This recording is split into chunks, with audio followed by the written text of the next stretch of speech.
Attorney, na-leak ang group chat namin sa Facebook. Kita ang pangalan ko, profile picture, at yung sinabi ko. So, legal ba na i-post iyon publicly?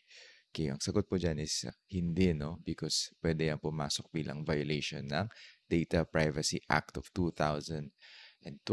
Okay, so under the DPA, bawal ang unauthorized processing ng personal information at lalo na ang sensitive personal information. So, pag nag-screenshot ng convo, nakita ang pangalan mo, profile picture, or yung mga sapat na detalye para malinaw na ikaw yung tao sa convo. So, tapos, in-upload sa Facebook or sa Twitter na hindi mo pinahintulutan. Okay, so posibleng pumasok yan sa Section 25 or unauthorized processing at depende sa content pati sa ibang sections no on unlawful disclosure. So may kulong po yan at may multa no, from 500,000 pesos to 2 million pesos. Kaya attorney, nahuli ko si Mister na may karelasyon. Sabi nila adultery lang daw pag si Mrs. ang may kabit.